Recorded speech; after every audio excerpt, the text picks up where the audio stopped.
Students welcome to study with Abhishek. तो आज अपन बात करते हैं बीएससी नर्सिंग फोर्थ सेमेस्टर के अंदर जो आपकी सब्जेक्ट है फार्माकोलॉजी, उसके अंदर अपन बात करते हैं यूनिट फर्स्ट की।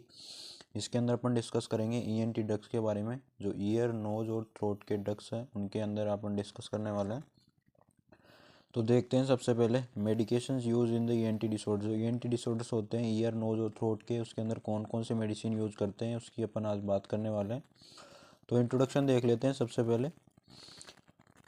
ओटोलेरिंजियोलॉजी बोलते हैं ईएनटी डिसऑर्डर्स को, और ईएनटी ईयर, नोज और थ्रोट को अपन यानी ईएनटी की स्टडी जो जिसके अंदर अपन करते हैं उसको बोलते हैं otolaryngology. Is the branch of medicine that specialize in the diagnosis and treatment of condition of the ears, nose, sinuses and larynx, जिसे अपन वॉइस बॉक्स भी बोलते हैं, mouth, throat as well as the structure of neck and face. Otolaryngology या ENT क्या होती है? Branch होती है मेडिसिन की जिसके अंदर अपन जो ear, nose, sinuses, larynx, mouth और थ्रोट जैसी स्ट्रक्चर की अपन स्टडी, डायग्नोसिस और ट्रीटमेंट जैसी कंडीशन की स्टडी करते हैं। These are often common organ which are directly interested with the outer environment. जो ये ऑर्गन्स होते हैं ईएनटी ऑर्गन्स, ये आउटर एनवायरनमेंट के डायरेक्ट कॉन्टैक्ट में होते हैं। इन समर और विंटर सेशंस ईयर, नोज और throat are more often get infected. दोनों ही सेशन में यानी कि जैसे समर यानी गर्मी के टाइम में और विंटर के टाइम में ईयर, नोज और थ्रोट जो होते हैं वो इन्फेक्टेड होते हैं, इन्फेक्शन होता है इनके अंदर। ठीक है। ENT drug commonly assemble as topical delivery. जो ईएनटी ड्रग्स होते हैं उनको अपन टॉपिकल भी दे सकते हैं। And it has a number of advantage over systemic delivery. और जो ब्लड के थ्रू भी अपन इसके डिलीवरी कर सकते हैं, यानी ब्लड के थ्रू भी अपन ईएनटी ड्रग्स को दे सकते हैं, यानी कि माउथ के थ्रू भी इनको अपन दे सकते हैं। A vastly higher concentration of drug can be deliver to the site of infection. यानी कि लार्ज अमाउंट में जो भी ड्रग्स है ईएनटी उनको अपन साइट ऑफ इन्फेक्शन पे देना होता है। मेडिकेशन डिलीवरी टॉपिकल है नो सिस्टमिक इफेक्ट। यानी कि जो भी स्किन टॉपिकली ड्रग्स अपन देते हैं उनके अंदर कोई भी सिस्टमिक इफेक्ट या एलर्जी कंडीशन देखने को नहीं मिलती है। ईयर इन्फेक्शन के अंदर बात करते हैं like chronic suppurative otitis media. Ear infection का नाम है ये chronic suppurative otitis media, acute suppurative otitis media, otosclerosis और टाइनिटाइटिस आर मोर कॉमन। ये कौन किसके इन्फेक्शन है? ईयर के इन्फेक्शन। उसके बाद नोज इन्फेक्शन में देख लेते हैं allergic rhinitis, sinusitis, inflammation of sinuses, nasal polyps, running nose are most common. जो इन्फेक्शन है किसके इन्फेक्शन है? नोज के। उसके बाद थर्ड नंबर पे फेरिंजाइटिस या tonsillitis are more common infection होते हैं किसके? थ्रोट के। These are disease become severe when environmental change suddenly. जब इन्वायरमेंट सडनली चेंज होता है तो फेरिंजाइटिस और टोंसिलाइटिस जैसे इन्फेक्शन देखने को मिलते हैं थ्रोट के अंदर। ठीक है, अब बात करते हैं अपन फर्स्ट नंबर पे ईयर ड्रग्स के। कौन कौन से ड्रग्स है जिसके अंदर अपन ईयर के अंदर देते हैं, यानी कि जब भी ईयर के अंदर इन्फेक्शन होता है तो कौन कौन से अपन ड्रग्स सजेस्ट करते हैं, देते हैं। फर्स्ट नंबर पे एंटीबायोटिक्स देते हैं। ये क्या करते हैं? टू रिड्यूस द इन्फ्लामेशन को रिड्यूस करते हैं। उसके बाद लोकल एनाल्जेसिक देते हैं। ये क्या करते हैं? रिड्यूस करते हैं पेन इन द ईयर के अंदर जो भी पेन होता है उसको रिड्यूस करते हैं लोकल एनाल्जेसिक। उसके बाद स्टेरॉइड्स क्या करते हैं? To treat inflammation of the skin of the ear canal. जो ईयर कैनाल होती है ईयर के अंदर, उसके अंदर इन्फ्लामेशन होता है, उसको ट्रीट करने के लिए स्टेरॉइड्स का यूज़ करते हैं। उसके बाद वैक्स इमल्सिफायर क्या करते हैं? लूजन एंड रिमूव ईयर वैक्स। जो ईयर के अंदर वैक्स प्रेजेंट होती है उसको रिमूव कौन करते हैं? Wax emulsifier. उसके बाद यूज़ करते हैं अपन combination of ear drops. Ear drops का कॉम्बिनेशन किसके अंदर यूज़ करते हैं अपन? To treat multiple aspect of otitis media और ओटाइटिस एक्सटर्ना। यानी कि जो ईयर के इन्फेक्शन होते हैं ओटाइटिस मीडिया और ओटाइटिस एक्सटर्ना, इसके अंदर अपन जो ईयर ड्रॉप्स होते हैं उनके कॉम्बिनेशन यूज़ करते हैं, जैसे एंटी इन्फ्लामेटरी, एंटी प्लूराइड्स और एंटी एलर्जिक ड्रग्स का एक साथ यूज़ करते हैं। उसके बाद जो ईयर ड्रॉप्स होते हैं वो क्या करते हैं? सॉल्यूशन और सस्पेंशन फॉर्म होती है जिनको अपन देते हैं। ऑइंटमेंट जो होती है उसके अंदर लेस यूज़ होता है। ईयर ड्रॉप्स मेनली यूज़ होता है और जो ऑइंटमेंट होते हैं वो कम यूज़ होता है। उसके बाद बात करते हैं नेक्स्ट अपन नोज ड्रग्स, यानी कौन कौन से ऐसे ड्रग्स है जो नोज इन्फेक्शन में यूज लेते हैं अपन। Nasal spray for local effect are quite common. जो नेजल स्प्रे होती है लोकल इफेक्ट के लिए अपन इसका मोस्टली यूज करते हैं। Steroid antihistamine medications such as salbutamol, ipratropium, montelukast and a large number of inhalation anesthetic agent are being used commonly। जो भी स्टेरॉइड होते हैं, एंटीस्टामिन्स होते हैं, जैसे साल्बुटामोल होते हैं, आपकी आइप्रोटोनियम होती है, मोन्टेलुकास्ट होती है, ये सब आपकी नोज ड्रग्स होती है। ये क्या करती है? और इनलेशन एनेस्थेटिक एजेंट, ये क्या करती है, नोज के अंदर जो भी इन्फेक्शन होते हैं उसको ट्रीट करने के लिए हेल्प करती है। उसके बाद बात करते हैं नेजल एप्लीकेशन ऑफ और टॉपिकल डीकंजेस्टेंट और anti inflammatory drugs are the most popular topical nasal drug delivery. जो भी नेजल एप्लीकेशन होते हैं, ये जो भी टॉपिकल डीकंजेस्टेंट होते हैं और एंटी इन्फ्लामेटरी ड्रग होते हैं, वो क्या करते हैं, जो भी नेजल के अंदर इन्फेक्शन होते हैं उनको ट्रीट करने के लिए यूज लेते हैं अपन। For some compounds delivery of drug by the nasal route provide direct access to systemic absorption. ये ऐसे बोल रहा है कि जो नेजल रूट होते हैं उसके अंदर डायरेक्टली, यानी कि जो भी ड्रग्स होते हैं नोज के थ्रू जो अपन ड्रग देते हैं वो नेजल रूट के थ्रू डायरेक्ट आपके ब्लड में जाता है और वहाँ पे एब्जॉर्ब होके डायरेक्ट जो भी साइट ऑफ इन्फेक्शन है वहाँ पे काम करता है। अब बात करते हैं ड्रग्स फॉर थ्रोट। कौन कौन से ऐसे ड्रग्स है जो थ्रोट इन्फेक्शन में यूज में लेते हैं। Throat drugs are mainly use to stop cough. जो भी थ्रोट के यानी गले के जो भी ड्रग्स होते हैं वो स्टॉप करते हैं किसको, कफ रिफ्लेक्स को। When the cough is non productive और हार्मफुल, जो कफ है वो नॉन प्रोडक्टिव और हार्मफुल है, ये करते हैं। इट रेड्यूस रनी नोज, जो भी रनी नोज होती है, एंड प्रोस्टेसल ड्रिप जो होती है उसको कम करते हैं। कौन, जो भी ड्रग्स होते हैं थ्रोट के लिए। एग्जाम्पल के रूप में कोडीन ओपियोइड एंटीट्यूसिव ड्रग होता है, ये क्या करता है थ्रोट इन्फेक्शन में, यानी कि जो भी कफ होती है आपके उसके अंदर कफ रिफ्लेक्स को कम करता है। कौन, कोडीन। उसके बाद ओरल थ्रस्ट ऑफ और ए सोर थ्रोट, यानी गले के अंदर जो भी आपके अल्सर या सोर देखने को मिलते हैं वो किससे ट्रीट होते हैं, can be treated easily with counter medicine से वो आपके ट्रीट होते हैं।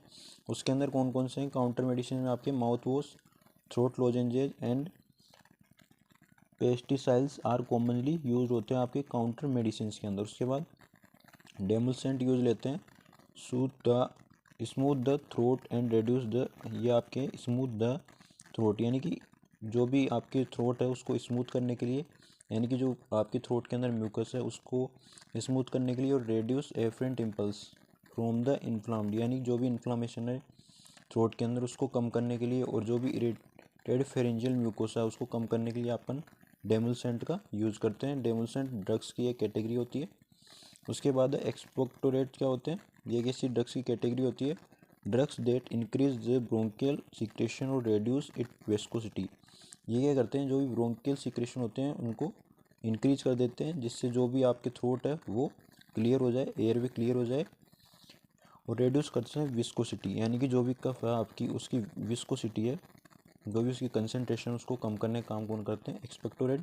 और फैसिलेट करते हैं आसानी से, यानी कि कफ जो है कफ को रिमूव करते हैं। ठीक है बच्चों, अब बात करते हैं ENT medication can be broken down into the following category. जो भी एंटी ड्रग्स होते हैं ईएनटी यानी कि ईयर नोज और थ्रोट के अंदर जो भी मेडिकेशन यूज लेते हैं उनको अपन ने कैटेगरी वाइज डिवाइड किया है। फर्स्ट नंबर पे कोर्टिकोस्टेरॉइड, सेकंड नंबर पे एंटीहिस्टामिन्स, थर्ड नंबर पे डीकंजेस्टेंट्स, फोर्थ नंबर पे एंटीबायोटिक, उसके बाद एंटीफंगल्स। देखते हैं इनके बारे में।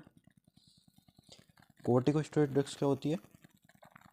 Corticosteroid are frequently use in a wide range of ear nose throat या ENT condition due to their inflammatory properties. Corticosteroid क्या होते हैं, एंटी इन्फ्लामेटरी ड्रग्स होते हैं जो क्या करते हैं ईयर नोज यानी ईएनटी जो आपके इन्फेक्शन होते हैं ईयर नोज थ्रोट के उसके अंदर जो है इन्फेक्शन को ट्रीट करने के लिए अपन कोर्टिकोस्टेरॉइड ड्रग्स का यूज करते हैं। मैकेनिज्म ऑफ एक्शन की बात कर लेते हैं कि कोर्टिकोस्टेरॉइड ड्रग्स काम कैसे करते हैं। स्टेरॉइड एक टोनर ट्रांसक्रिप्शन प्रोटीन, जो कोर्टिकोस्टेरॉइड होते हैं यानी कि स्टेरॉइड्स होते हैं वो ट्रांसक्रिप्शन की प्रोसेस करते हैं प्रोटीन्स के अंदर, found inside the cytoplasm. Cytoplasm के अंदर ये ट्रांसक्रिप्शन प्रोटीन है उनको उनकी प्रोसेस करते हैं ट्रांसक्रिप्शन की। इसके कारण क्या देखने को मिलता है, and cage reduction in the amount of inflammatory cytokines. जो भी इन्फ्लामेटरी साइटोकाइंस होते हैं जो इन्फ्लामेशन प्रोड्यूस करते हैं ईयर नोज थ्रोट के अंदर उसको रिड्यूस करने का काम कौन करते हैं, corticosteroid drug. Secreted by the cells, जो किसके द्वारा सीक्रेट होते हैं, सेल के द्वारा। और क्या करते हैं corticosteroid drug, reduce the cell response to the inflammation. जो भी इन्फ्लामेशन होता है सेल के अंदर उसको रेड्यूस कौन करता है, corticosteroids drugs. Due to this complex mechanism of action there is a time delay between the administration of drug and its clinical activity. जो भी ये मैकेनिज्म है एक्शन की, कोर्टिकोस्टेरॉइड ड्रग कैसे काम करता है, ये क्या कर देता है, डिले कर देता है टाइम को। जैसे ही अपन ने ड्रग दिया और उसको केमिकल एक्टिविटी के बीच में जो भी टाइम पीरियड है उसको कौन कम करते हैं, corticosteroid drug. They decrease inflammation and oedema of the mucous membrane. जो कोर्टिकोस्टेरॉइड ड्रग होते हैं वो क्या करते हैं, इन्फ्लामेशन जो होता है ईयर नोज थ्रोट के अंदर उसको कम करते हैं, और जो भी एडिमा यानी कि वहाँ पे फ्लूइड का एक्युमुलेशन होता है म्यूकस मेम्ब्रेन के अंदर उसको भी रिड्यूस करने का, डिक्रीज करने का काम कौन करते हैं, कोर्टिकोस्टेरॉइड ड्रग्स। अब बात करते हैं कोर्टिकोस्टेरॉइड ड्रग्स कौन कौन से हैं। Corticosteroid drug for the nose, nose के लिए कौन कौन से कोर्टिकोस्टेरॉइड ड्रग होते हैं। फर्स्ट नंबर पे इंट्रानेजल, इंट्रानेजल यानी कि स्प्रे और ड्रॉप के थ्रू और इनलेशन के थ्रू अपन ड्रग इंसर्ट करते हैं। Intranasally administration steroid should be lipophilic यानी लिपिड से मिलकर बने होते हैं। फर्स्ट पास मेटाबॉलिज्म इसके अंदर अवॉइडेड होता है, यानी कि फर्स्ट पास मेटाबॉलिज्म नहीं होता है। Very low dose is enough for local effect, local effect के लिए अपन को लो डोज ही देनी होती है, यानी कम से कम डोज देनी होती है। रेड्यूस सिस्टमिक टॉक्सिसिटी, जो भी सिस्टमिक ब्लड के अंदर जो एलर्जिक रिएक्शन होती है, टॉक्सिसिटी होती है, उसको रिड्यूस करने के लिए अपन को लो डोज ही देनी होती है किसकी, कोर्टिकोस्टेरॉइड ड्रग की। ठीक है बच्चों। Administrate intra nasally to treat allergic and non allergic rhinitis, allergic rhinitis और नॉन एलर्जिक राइनाइटिस को ट्रीट करने के लिए अपन इंट्रानेजली यानी कि नोज के थ्रू ही अपन एडमिनिस्टर करते हैं किसको, कोर्टिकोस्टेरॉइड ड्रग्स को। कौन कौन से एग्जाम्पल है कोर्टिकोस्टेरॉइड ड्रग के जो अपन नोज के थ्रू देते हैं, यानी नोज इन्फेक्शन के अंदर कौन कौन से कोर्टिकोस्टेरॉइड ड्रग यूज करते हैं। फर्स्ट नंबर पे फ्लूटिकासोन, सेकंड नंबर पे बेक्लामेथासोन, थर्ड नंबर पे बिकोनेज और फोर्थ नंबर पे मोमेटनोज। ये आपके किसका एग्जाम्पल है, फ्लूटिकानोज, प्रोपियोनेट, ये आपकी मेडिसिन आती है जो मार्केट में अवेलेबल है। ठीक है बच्चों। अब देखते हैं अपन कोर्टिकोस्टेरॉइड ड्रग फॉर ईयर, यानी कि ईयर इन्फेक्शन के अंदर जो अपन कोर्टिकोस्टेरॉइड लेते हैं कौन कौन से ऐसे ड्रग्स हैं उसकी बात करते हैं। इसके अंदर अपन यूज लेते हैं ear drop, use to treat eczematous conditions of skin lining of external canal, myringitis granulosa, to reduce middle ear mucosal edema in active middle ear infection with central perforation, यानी कि जो भी मिडल ईयर के अंदर infection देखने को मिलते हैं, जो भी एक्सटर्नल कैनाल होती है ईयर की उसके अंदर जो भी इन्फेक्शन होते हैं उसको ट्रीट करने के लिए अपन ईयर ड्रॉप्स का यूज़ करते हैं। अब देखते हैं अपन topical, apply topical as a solution, यानी टॉपिकल के अंदर अपन सॉल्यूशन प्रोवाइड करते हैं, सॉल्यूशन अप्लाई करते हैं किसके ऊपर, ईयर के ऊपर। In the external ear canal to decrease inflammation associated with the allergy और इन्फेक्शंस, जो भी ईयर के अंदर इन्फेक्शन देखने को मिलता है उसके अंदर अपन टॉपिकली यानी जो भी सॉल्यूशन होता है मेडिसिन का वो एक्सटर्नली ईयर कैनाल पर अपन देते हैं, लगाते हैं, अप्लाई करते हैं। वो क्या करता है, डिक्रीज करता है इन्फ्लामेशन को, जिसके कारण एलर्जी और इन्फेक्शन देखने को मिलता है। कौन कौन से एग्जाम्पल है कोर्टिकोस्टेरॉइड ड्रग के जो अपन ईयर के अंदर यूज करते हैं ईयर इन्फेक्शन में। फर्स्ट नंबर पे बेक्लामेथासोन, बीटामेथासोन और सेकंड नंबर पे डेक्सामेथासोन। आगे बात करते हैं इंडक्शन, यानी कि जो आपके ईयर ड्रग्स है कोर्टिकोस्टेरॉइड्स वो अपन किस किस के अंदर यूज करते हैं। फर्स्ट नंबर पे एक्यूट एलर्जिक राइनाइटिस के अंदर, सेकंड नंबर पे एक्यूट साइनोसाइटिस के अंदर, उसके बाद है एक्यूट एपिग्लोटाइटिस के अंदर, यानी एपिग्लोटिस के इन्फ्लामेशन के अंदर अपन कोर्टिकोस्टेरॉइड ड्रग का यूज़ करते हैं। ओटाइटिस एक्सटर्ना में, यानी कि ईयर के इन्फ्लामेटरी कंडीशन में ईयर के अंदर जो भी इन्फेक्शन होता है उसको कम करने के लिए। ओटाइटिस एक्सटर्ना में क्या होता है, to reduce external canal inflammatory oedema, यानी कि जो भी एक्सटर्नल कैनाल है उसके अंदर इन्फ्लामेशन जो हुआ है, एडिमा जो हुआ उसको रिड्यूस करने के लिए अपन कोर्टिकोस्टेरॉइड ड्रग का यूज़ करते हैं। उसके बाद है साइनोनेजरल इन्फ्लामेटरी पोलिपोप्सिस, उसके बाद है एक्यूट सेंसोरीनियल हियरिंग लॉस, यानी सडन डीफनेस को कम करने के लिए भी अपन कोर्टिकोस्टेरॉइड ड्रग का यूज़ करते हैं।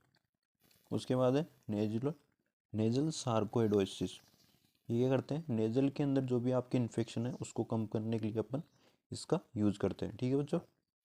अब आपके एक्यूट स्ट्राइडर बिफोर ट्रेक्योस्टोमी, ऐसे ड्रग्स होते हैं जो ट्रेक्योस्टोमी से पहले अपन देते हैं इन्फेक्शन को प्रिवेंट करने के लिए। उसके बाद क्रोनिक ओटाइटिस मीडिया में अपन कौन से ड्रग का यूज़ करते हैं, कोर्टिकोस्टेरॉइड ड्रग का।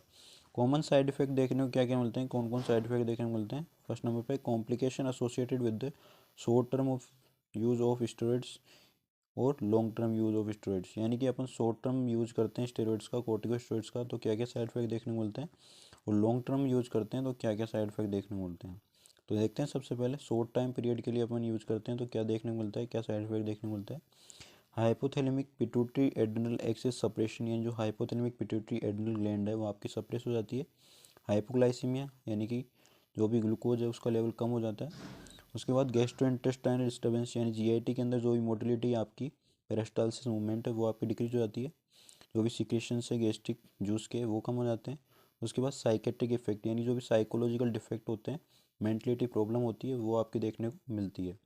उसके बाद लॉन्ग टर्म अपन यानी कि लंबे समय तक यूज़ करते हैं कोर्टिकोस्टेरॉइड्स का, तो क्या क्या देखने को मिलता है, ऑस्टियोपोरोसिस देखने को मिलती है यानी कि जो भी बोन्स होती है उनके अंदर पोर्स देखने को मिलते हैं।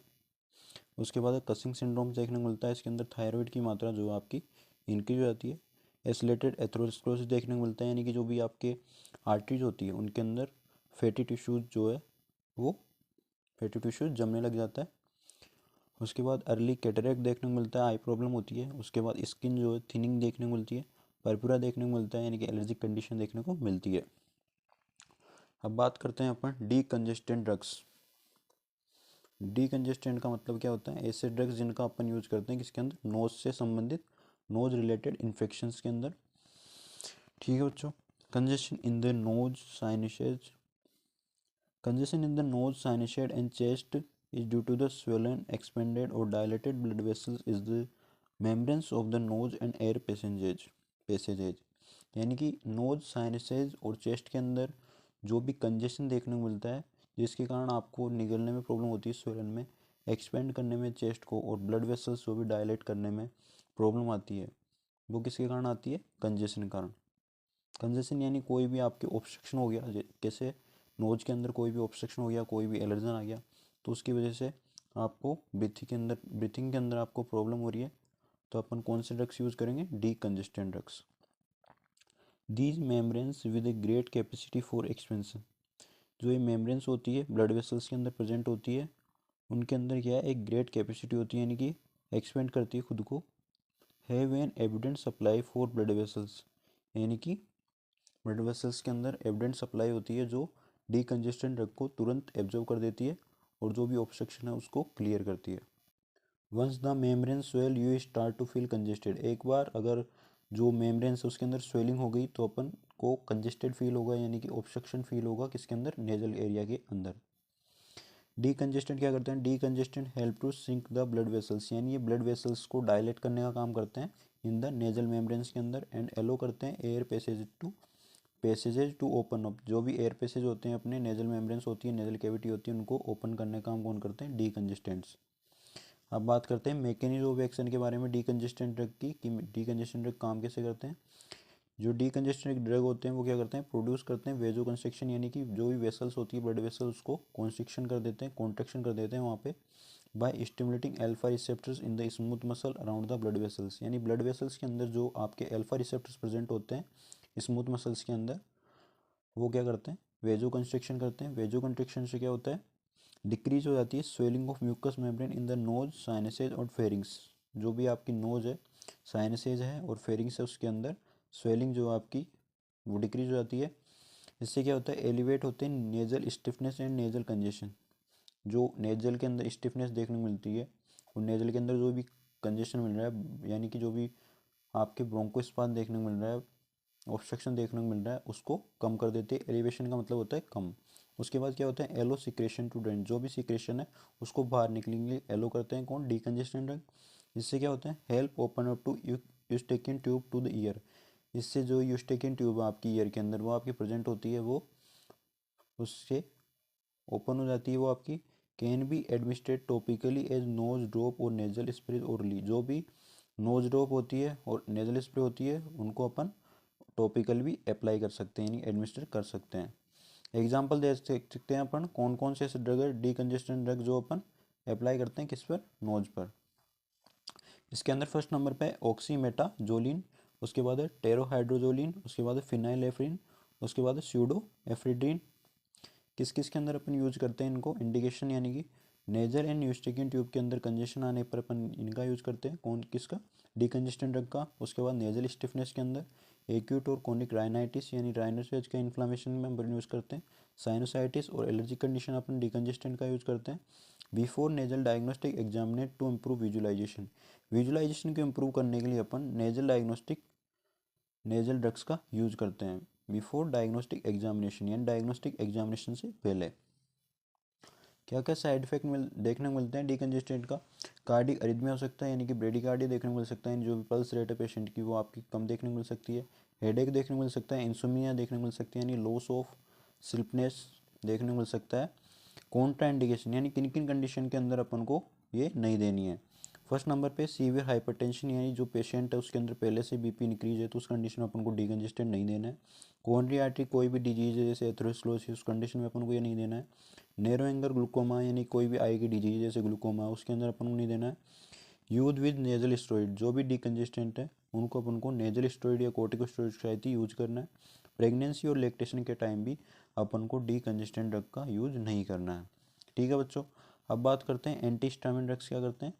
Histamine is important body chemical that is responsible for the congestion, sneezing, runny nose and itching that is patient suffer with allergic attack और इन्फेक्शन। हिस्टामिन क्या है, एक इम्पोर्टेंट बॉडी के अंदर प्रेजेंट केमिकल होता है जो रेस्पॉन्सिबल होता है किसके लिए, कंजेक्शन या ऑब्स्ट्रक्शन के लिए, स्नीजिंग या जो भी अपन को छींके आती है, रनी नोज और इचिंग के लिए। जो क्या करता है, जो भी इन्फेक्शन या एलर्जी अटैक होता है तो जो भी हिस्टामिन है केमिकल वो तुरंत एक्टिव हो जाता है, रिलीज हो जाता है बॉडी के अंदर। वो अपनी बॉडी को ये साइन देता है कि आपके अंदर कोई भी फॉरेन पार्टिकल आ गया है। Antihistamine drugs block the action of histamine therefore reducing these symptoms. Antihistamine drugs क्या करते हैं, जो भी हिस्टामिन के एक्शन होते हैं जैसे congestion, sneezing, runny nose and itching इसको कम कर देते हैं और रिलीफ देने का काम करते हैं।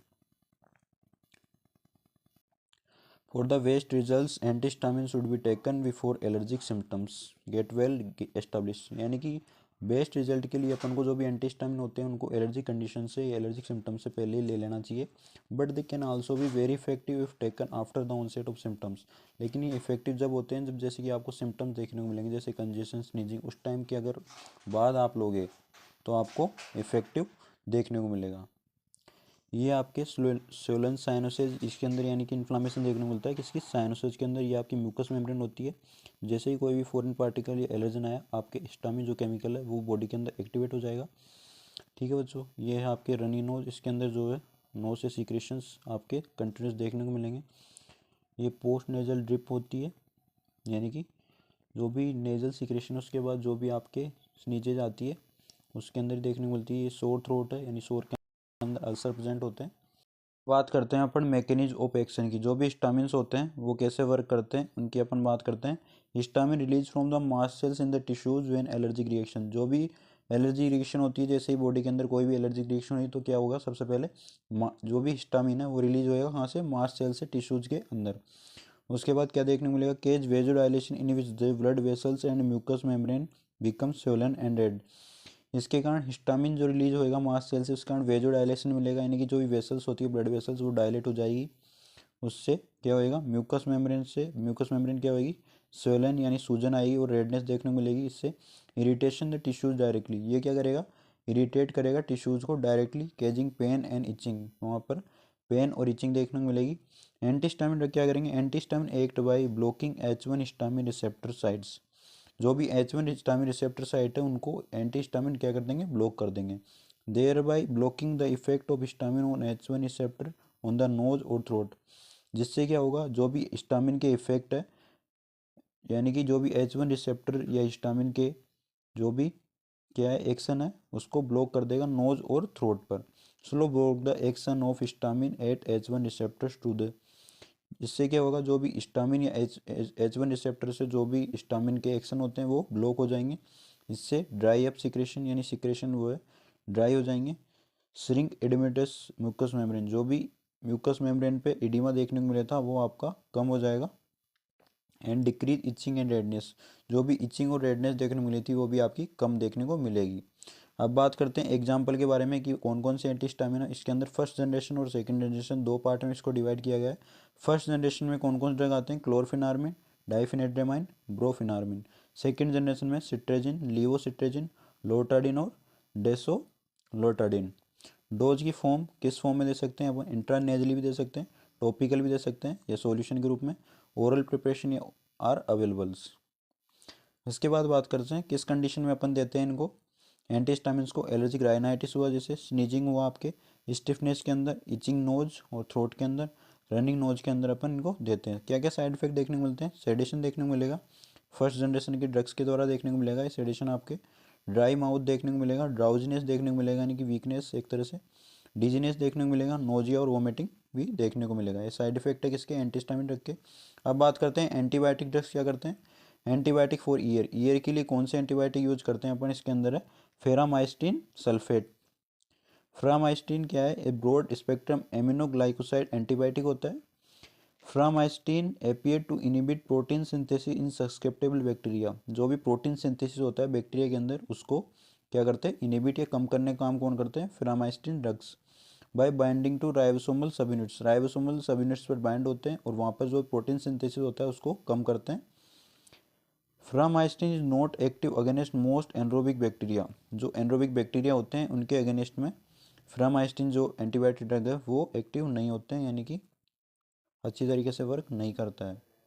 तो आपको समझ में आ गया होगा एंटीबायोटिक ड्रग्स के बारे में। एंटीबायोटिक्स का मतलब क्या होता है?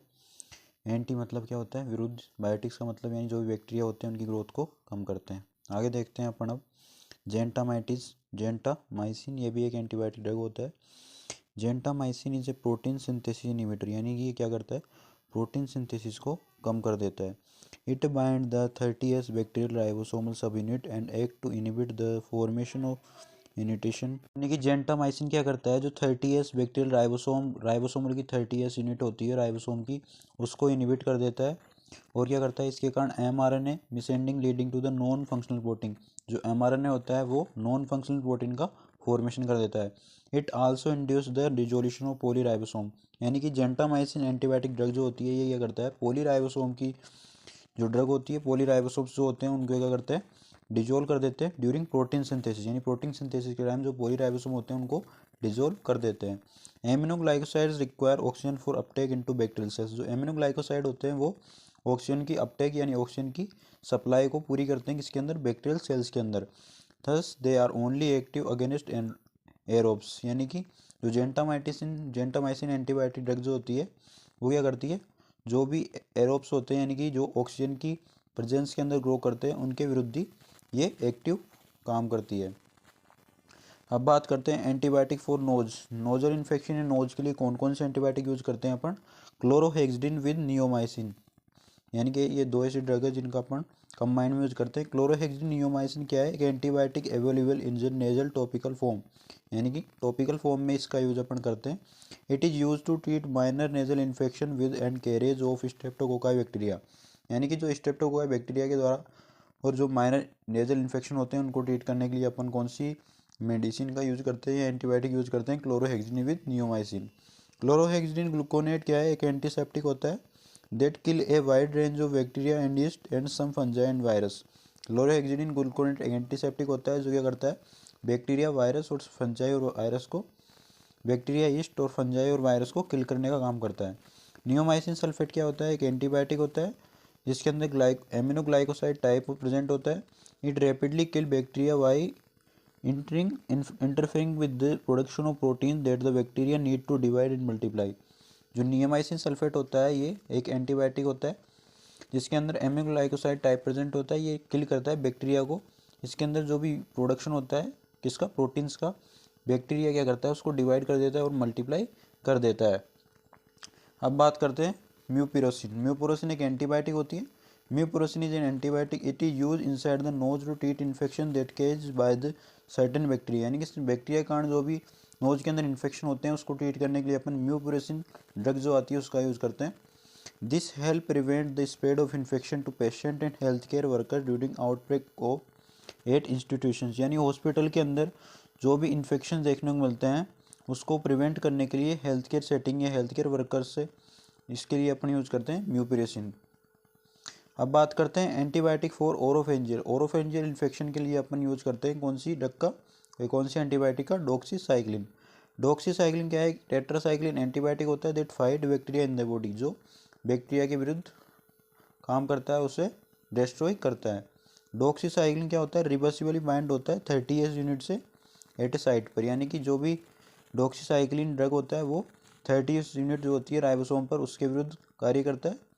एंड ब्लॉक कर देता है binding of aminoacyl tRNA to mRNA, यानी कि जो tRNA होता है उसकी बाइंडिंग को ब्लॉक कर देता है।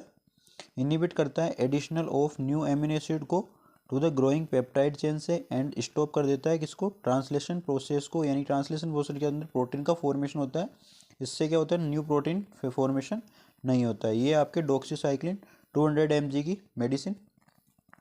उसके बाद बात करते हैं एंटी फंगल ड्रग्स कौन कौन से होते हैं। Fungal infection of the mouth are usually caused by candida species, यानी कि जो भी फंगल इन्फेक्शन होते हैं वो किसके द्वारा होते हैं, कैंडिडा स्पीसीज के द्वारा। कैंडिडिसिस और कैंडिडोसिस को अपन बोलते हैं। Different type of oropharyngeal candidiasis are manage as follows, कौन कौन से ओरोफेनिजियल कैंडिडिसिस होते हैं, लेकिन थ्रस्ट फर्स्ट नंबर पे एक्यूट इरिथमेटोस कैंडिडिसिस, ये सारी डिजीज है आपकी। Denture stomatitis, chronic hyperplastic candidiasis और angular cheilitis. Drug use in the oropharyngeal candidiasis में कौन कौन ड्रग यूज करते हैं, फर्स्ट नंबर पे मिकोनोजोल। मिकोनोजोल क्या करता है, इनहिबिट कर देता है फंगल एंजाइम को। इसके अंदर 14 अल्फा स्ट्रोल डीमेथाइलेज प्रेजेंट होता है, रिजल्टिंग इन रेड्यूस प्रोडक्शन और एस्ट्रोजोल। इससे क्या होता है, जो भी मिकोनोजोल के अंदर जो भी फंगल इन्फेक्शन होते हैं वो उसका प्रोडक्शन और एर्गोस्ट्रोल्स होता है उसका प्रोडक्शन रेड्यूस हो जाता है। In addition to its anti fungal actions miconazole similarly to ketoconazole, जो मिकोनोजोल होता है वो केटोकोनाजोल के सिमिलर होता है। ये क्या करता है, is non act as antagonist the glucocorticoid receptor, ये एक एंटागोनिस्ट के रूप में काम करता है, इसको ग्लूकोकोर्टिकोइड रिसेप्टर भी अपन बोलते हैं। अब बात करते हैं नियास्टेटिन। नियास्टेटिन क्या होता है, एक नियास्टेटिन जो आयनोफोर यूनिट होती है, एक आयनोफोर ड्रग होता है। इट बाइंड टू अर्गोस्ट्रोल, ये अर्गोस्ट्रोल से बाइंड होता है, जो मेजर कंपोनेंट है किसका, फंगल सेल की मेम्ब्रेन का। When present in sufficient concentration, यानी सफिशिएंट कंसंट्रेशन के अगर ये प्रेजेंट है तो क्या बनाएगा, इट फॉर्म पोर्स, यानी कि ये पोर्स, ये छिद्र का फॉर्मेशन कर देता है किसके अंदर, मेम्ब्रेन्स के अंदर, जिससे क्या होता है that lead to potassium leakage, जिससे क्या है जो भी सेल के अंदर पोटेशियम प्रेजेंट होता है वो लीकेज होने लगता है, इससे एसिडिफिकेशन होता है एंड डेथ हो जाती है किसकी, फंगस की। Nystatin when take by mouth is use to treat yeast infection in the mouth और स्टोमक, यानी कि माउथ के अंदर और स्टोमक के अंदर इन्फेक्शन जो होते हैं उनको ट्रीट करने के लिए अपन नियास्टेटिन को किससे लेते हैं, माउथ से। Oral nystatin is not absorbed into the your blood stream and will not treat fungal infection other part of body on the skin. जो ओरल नियास्टेटिन होती है ये किसके अंदर, ब्लड के अंदर एब्जॉर्ब नहीं होती है और ना ही अगर ये ट्रीट करती है किसको, फंगल इन्फेक्शन को, अगर अपन किसी भी बॉडी पार्ट या स्किन के थ्रू अगर इसको अपन लेते हैं तो। टू टॉक्सिक और synthetic use only for topically, यानी कि ज़्यादा अगर इसका यूज करना है तो अपन को इसका टॉपिकली यूज करना है, ओरली नहीं लेना है। तो आज अपन ने बात कर ली है कंप्लीट जो आपकी फर्स्ट यूनिट है फोर्थ सेमेस्टर के अंदर फार्माकोलॉजी की, ईएनटी ड्रग्स, ईयर नोज और थ्रोट की ड्रग, उसको कंप्लीट अपन ने आज बात कर ली है। इसके अंदर अपन ने ईयर की ड्रग्स देखी है, नोज की ड्रग्स देखी है और थ्रोट की ड्रग्स की बात करिए। ये जो पीडीएफ आपको रीडिंग विद एबीसी एक टेलीग्राम चैनल पर आपको मिल जाएगी, सब्सक्राइब करें मेरे यूट्यूब चैनल को। Thank you for watching. मिलेंगे नए वीडियो में नए टॉपिक के साथ। थैंक यू बच्चों, जय श्री श्याम।